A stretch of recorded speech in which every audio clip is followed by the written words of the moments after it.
తెలంగాణకు సంబంధించిన అప్డేట్లో ఆదిలాబాద్కి సంబంధించి 42,281 ఓట్ల ఆధిక్యంలో గోడం నగేష్ భారతీయ జనతా పార్టీ అభ్యర్థి ఉన్నారు. కరీంనగర్లో ఇంట్రెస్టింగ్గా కనబడుతోంది. కరీంనగర్లో actually BJP versus BRS fight ఉంటుంది అనుకున్నారు. కానీ బీజేపీ అభ్యర్థి బండి సంజయ్ కుమార్ 92,000 ఓట్ల ఆధిక్యంలో ఉన్నారు. 92,350 ఓట్ల ఆధిక్యంలో ఉన్నారు. కాంగ్రెస్ అభ్యర్థి సెకండ్ పొజిషన్లో ఉన్నారు. థర్డ్ పొజిషన్లో వినోద్ కుమార్ ఉన్నారు. ఇది చాలా ఇంట్రెస్టింగ్ ఫ్యాక్టర్. యాక్చువల్లీ కరీంనగర్లో బీఆర్ఎస్ వర్సెస్ బీజేపీ ఉండే అవకాశం ఉందనుకున్నారు. అక్కడ కూడా ఇప్పుడు బీఆర్ఎస్ పార్టీ థర్డ్ పొజిషన్కే వెళ్ళిపోయింది. అండ్ ఇక మెదక్లో రఘునందన్ రావు 10,000 ఓట్ల ఆధిక్యంలోకి వచ్చారు. 10,714 ఓట్ల ఆధిక్యంలోకి వచ్చారు. నిజామాబాద్లో 28,969 ఓట్ల ఆధిక్యంలోకి అరవింద్ ధర్మపురి వచ్చారు. కిషన్ రెడ్డి బీజేపీ రాష్ట్ర అధ్యక్షులు కేంద్ర మంత్రి కిషన్ రెడ్డి సికింద్రాబాద్ నియోజకవర్గంలో 43,569 ఓట్ల ఆధిక్యంలో ఉన్నారు. చేవెళ్లలో 61,783 ఓట్ల ఆధిక్యంలో కొండా విశ్వేశ్వరరెడ్డి కనబడుతున్నారు. అండ్ మహబూబ్ నగర్లో డీకే అరుణ 8,669 ఓట్ల ఆధిక్యంలో ఉన్నారు. ఇంట్రెస్టింగ్గా ఇంకొక అంశం ఏంటంటే మల్కాజ్గిరిలో ఈటల రాజేందర్ రికార్డ్ మెజారిటీ దిశగా పోతున్నట్టుగా కనబడుతుంది. 1,47,229 ఓట్ల ఆధిక్యంలో ఈటల రాజేందర్ ఉన్నారు. సో ఇది 8 స్థానాల్లో బీజేపీ ఉంది, 8 స్థానాల్లో కాంగ్రెస్ పార్టీ ఉంది. కాంగ్రెస్ పార్టీ పెద్దపల్లి, జహీరాబాద్, నాగర్ కర్నూల్, నల్గొండ, భువనగిరి, అదేవిధంగా వరంగల్, మహబూబాబాద్, ఖమ్మం నియోజకవర్గాల్లో ఆధిక్యంలో ఉంది. ఖమ్మంలో హైయెస్ట్ మెజారిటీ కనబడుతుంది. 2,28,407 ఓట్ల మెజారిటీతో ఖమ్మంలో రఘురామరెడ్డి ఆధిక్యంలో ఉన్నారు.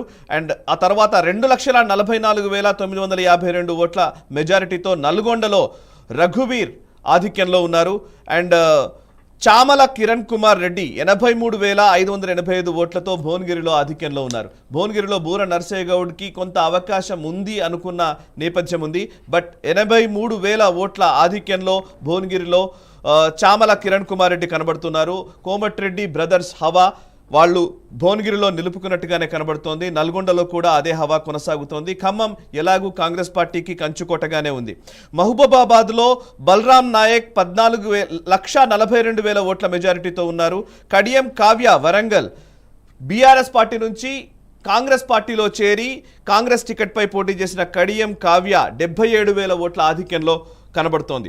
జహీరాబాద్ 12,000 ఓట్ల ఆధిక్యంలో సురేష్ కుమార్ షెట్కర్ ముందంజలో ఉన్నారు. నాగర్ కర్నూల్ మల్లు రవి 24,274 ఓట్ల ఆధిక్యంలో ఉన్నారు.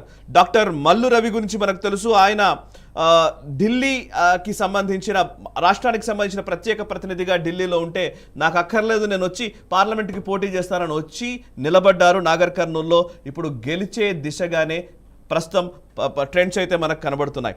ఒడిశాలో నేను కొంత అప్డేట్ చెప్తాను. ఒడిశాలో ప్రభుత్వం ఫామ్ చేయడానికి సిద్ధంగా ఉన్నట్టుగా కనబడుతోంది. 74 ఓట్ల ఆధిక్యంలోకి భారతీయ జనతా పార్టీ చేరుకుంది. మొత్తం 141 స్థానాలున్నాయి. 70 ఈజ్ ద మ్యాజిక్ ఫిగర్, 71. దాన్ని దాటి బీజేపీ ఆధిక్యంలో ఉంది. బీజేడీ 51 సీట్లతో ఉంది.